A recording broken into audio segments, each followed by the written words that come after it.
La pandemia del nuevo coronavirus ha exacerbado más de una vulnerabilidad de la especie humana. La desigualdad, falta de cooperación, sistemas sanitarios sin cobertura universal, daños ambientales son algunos de los problemas cuyos efectos se agravan con la pandemia. Hoy vamos a hablar de otra amenaza potenciada por la COVID-19, más silenciosa, pero no menos terrorífica, las superbacterias, es decir, cepas de bacterias, virus, parásitos y hongos resistentes a la mayoría de los antibióticos y otros medicamentos utilizados comúnmente.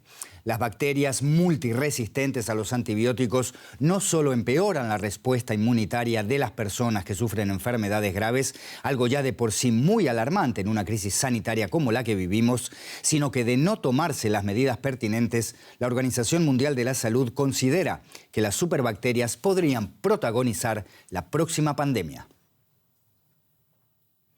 Una de las principales razones del aumento de estas bacterias es el mal uso de los antibióticos, el consumo sin prescripción médica, el fácil acceso a estos antibióticos, dosis incorrectas, el abandono prematuro de los tratamientos recomendados. Además, según la OMS, ninguno de los 43 antibacterianos que están actualmente en fase de investigación clínica tratan de manera adecuada el problema de la farmacoresistencia. El presidente de la Asamblea General de Naciones Unidas, Volkan Bozkır, aseguró que se están acabando los tratamientos efectivos para algunas infecciones comunes. 700.000 personas mueren ya cada año a causa de bacterias que solían tratarse exitosamente con los antibióticos disponibles. Si todo sigue igual, la OMS calcula que las bacterias fármaco-resistentes podrían causar 10 millones de muertes anuales para el año 2050. Por eso el organismo llama a todos los países del mundo a unir esfuerzos para evitarlo. Escuchemos. Es vital que todos juntos empleemos la misma urgencia, la misma innovación y la misma solidaridad utilizadas contra la COVID-19 para confrontar la resistencia antimicrobiana y abordar los retos surgidos en la respuesta a la pandemia. Insto a todos los países a firmar el llamado a la acción de 2021 contra la resistencia antimicrobiana. Ya ha cosechado un apoyo significativo. Urge que todas las naciones del mundo se comprometan a sumarse a la lucha global contra la resistencia antimicrobiana. Temas complejos para todos nosotros que requieren la ayuda de un especialista y por suerte contamos con el doctor Enrique Terán, él es experto en farmacología de la Universidad de San Francisco de Quito. Doctor Terán, hace tiempo escuchamos que si la humanidad sigue usando los antibióticos como si fueran analgésicos, las bacterias se hacen demasiado resistentes. ¿Cuán inminente es esta amenaza? Y sobre todo, ¿hay forma de detenerla? Muchísimas gracias. Claro que sí. El problema es que se ha descontrolado el uso de los antibacterianos sin ninguna necesidad. La gente cree que todo tipo de proceso requiere del uso de antibacterianos. Se consiguen sin receta. En Latinoamérica no hay un control adecuado de su uso y eso lleva a un desgaste progresivo. Nosotros tenemos que recordar que la automedicación, el uso sin un facultativo por detrás, lleva a que las bacterias propias del organismo aprendan a defenderse contra ese antibacteriano. Cuando entran bacterias que son nocivas, lastimosamente les avisan, les transmiten esa resistencia y hacen que perdamos nosotros la capacidad de acción, inexplicablemente. Por eso, bajo cualquier concepto, se debe controlar el uso innecesario de antibacterianos de manera indiscriminada. Cuéntenos, doctor, ¿cómo ha influido la pandemia de la COVID-19 en la evolución de estas llamadas superbacterias o viceversa? Para nosotros ha sido un proceso caótico porque la infección de la COVID-19 es viral y por lo tanto es un proceso en concepto autolimitado. Pero claro, como genera sintomatología respiratoria, malestar, la gente cree que el uso de los antibacterianos va a generar una respuesta positiva. Nosotros estamos viendo que al hospital llegan pacientes con infecciones sobreañadidas por bacterias, producto justamente del mal uso, del uso indiscriminado. Se debe insistir en que para COVID-19 el uso de antibacterianos no es recomendado, no produce un efecto beneficioso y más bien complica la capacidad de respuesta del propio organismo y nos deja sin herramientas a nivel hospitalario cuando ese paciente llega y potencialmente pueda luego necesitar de una estrategia antibacteriana. ¿Hay alguna respuesta, al menos en ciernes, a este problema por parte de las autoridades sanitarias? Doctor, ¿está este problema en el radar de los gobiernos? Yo creo que lastimosamente los gobiernos han perdido el norte respecto a qué hacer con el uso adecuado de los antibacterianos. Es casi una constante en Latinoamérica la falta de regulación en la dispensación a nivel de farmacia de los antibacterianos. Tenemos nosotros un problema principal que es la falta de personal calificado en farmacia. Y claro, la gente acudimos a la farmacia pensando que quien está a cargo de la misma tiene preparación, tiene formación al respecto y desafortunadamente se solicita solución a nivel de la farmacia. El dependiente de la farmacia erróneamente hace entrega de antibacterianos sin control alguno. Las autoridades deben poner fin a ese proceso, deben ejercer control, deben exigir que sean productos de venta exclusivamente bajo receta médica y prescripción médica adecuada.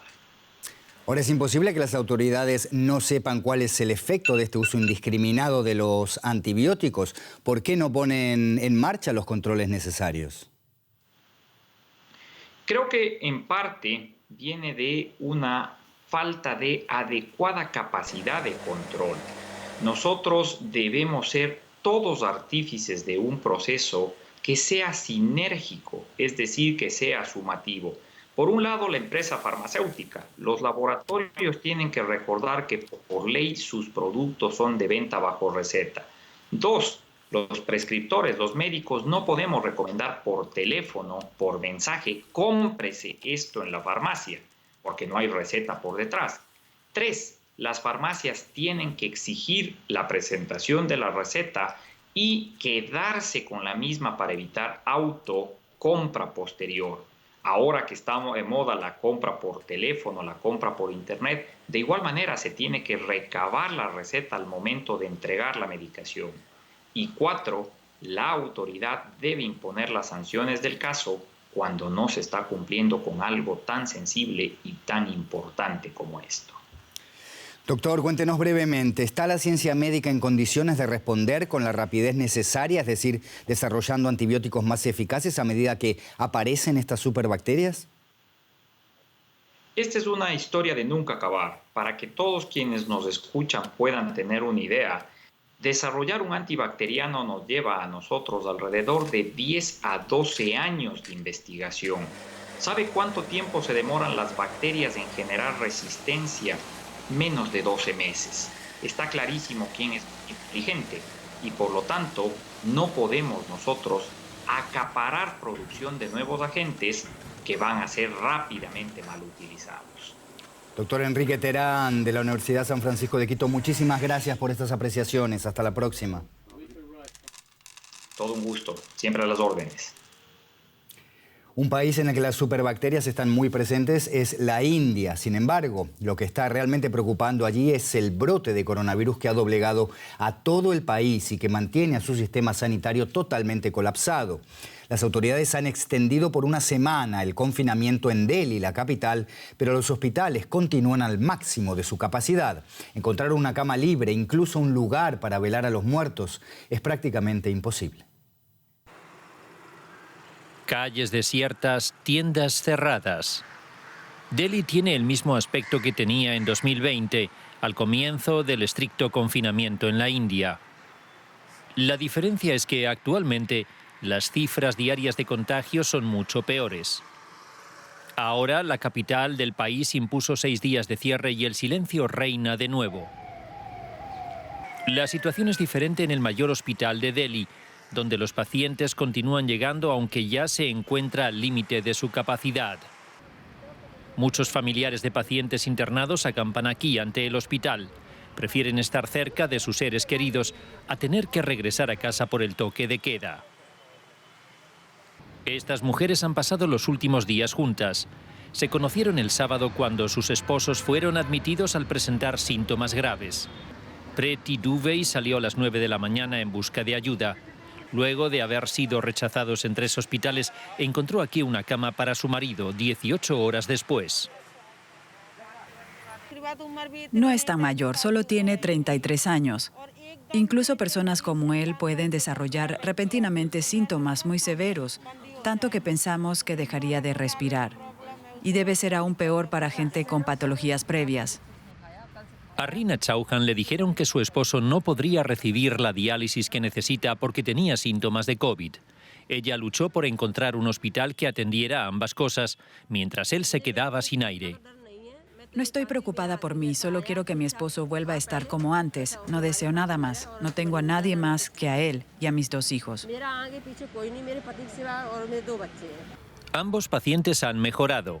Ser admitido en un hospital es toda una victoria durante el pico de contagios actual.